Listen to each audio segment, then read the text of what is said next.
En 1973, le hip-hop naissait à New York. Musique, danse, DJ, puis rap, mais aussi la peinture. C'est le hip-hop qui va faire que le graphe et le tag vont se démocratiser. 50 ans plus tard, qu'en est-il de l'art urbain? Et au fait, c'est quoi l'art urbain? L'art urbain, c'est tout art qui se passe dans l'espace public et à la vue de tous. Galerie à ciel ouvert. Ça commence dans les années 60-70 du côté de New York en fait, avec des écritures, métro, etc.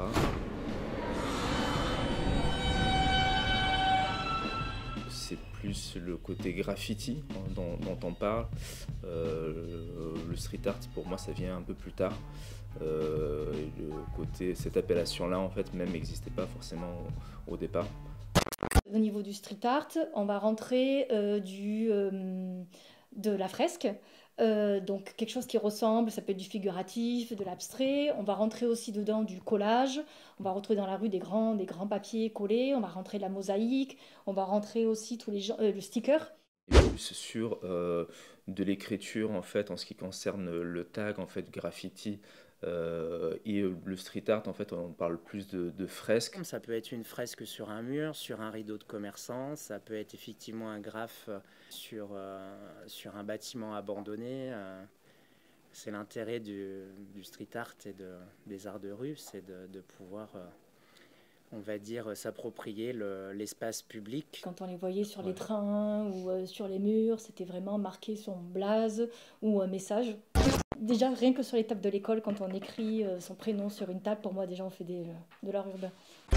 Et les trompe-l'œil? Est-ce que c'est sauvegarder le patrimoine, justement, pour pas qu'il soit oublié? Ces formes de trompe-l'œil, je sais pas.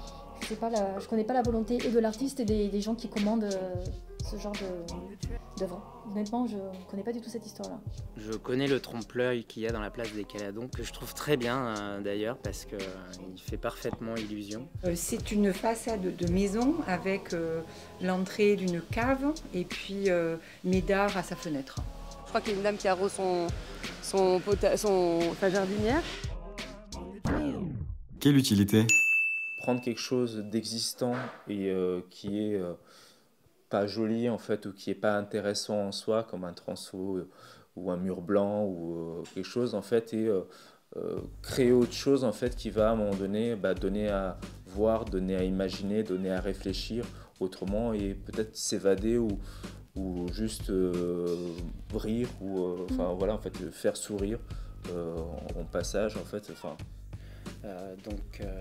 J'aime beaucoup le street art pour ce qu'il raconte et pour la diversité graphique qu'il peut proposer aux passants et aux spectateurs. Et du coup d'avoir juste de l'art qui est offert gratuitement comme ça à disposition, mais c'est le bonheur total. Parce que du coup c'est accessible pour tout le monde, jour et nuit. Moi je suis archi fan de street art parce que pour moi il n'y a pas plus accessible que cet art-là.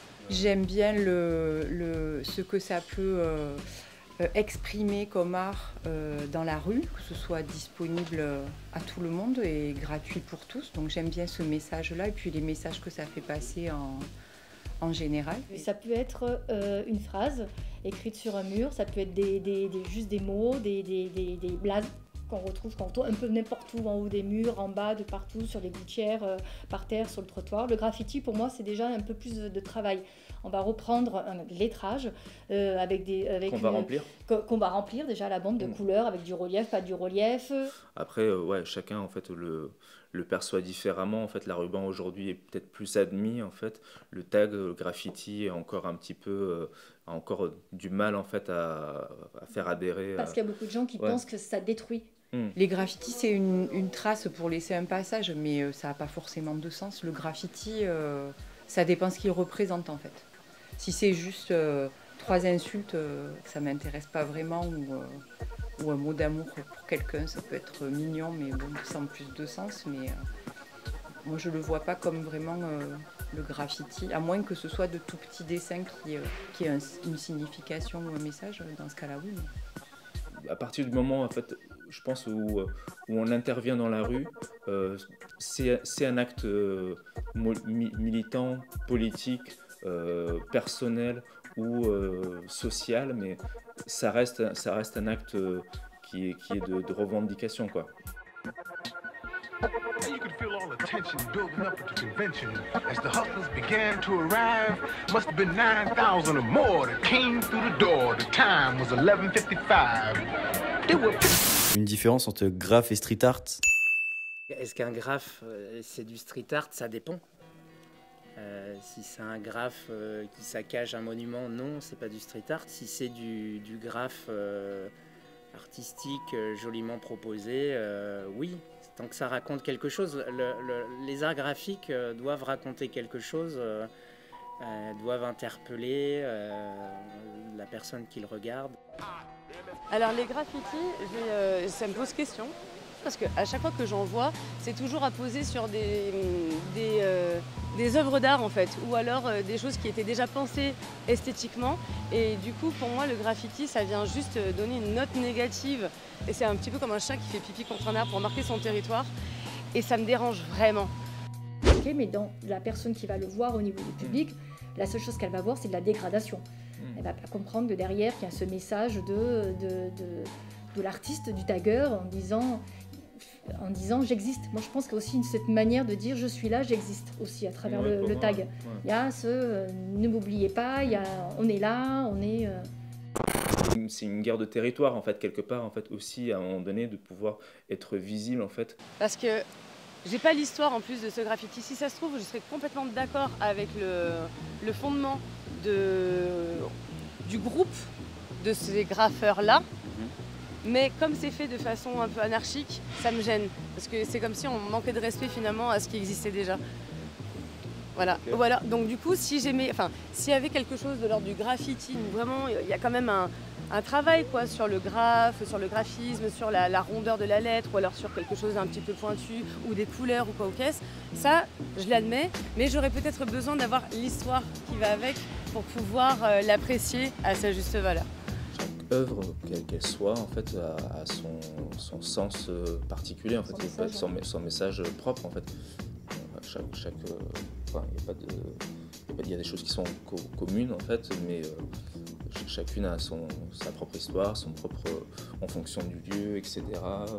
Après, c'est plus un message global à mon avis en fait sur le graffiti, sur la propriété, sur l'interrogation de savoir en fait pourquoi est-ce qu'il y a la propriété privée.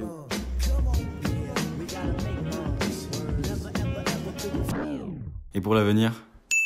On est arrivé à une phase en fait où pour le coup plusieurs types d'expressions peuvent coexister en fait, c'est-à-dire qu'on peut avoir le vandal avec ou sans revendication, on peut avoir le côté plus art urbain, le côté plus institutionnel, le côté plus décoratif et chacun peut y retrouver aussi son compte. Pour moi l'essence en fait du graffiti en fait ce serait plus en fait dans l'esprit de dire on s'en fout en fait de vos codes académiques etc en fait, donc du coup on parle pas forcément d'esthétique en fait.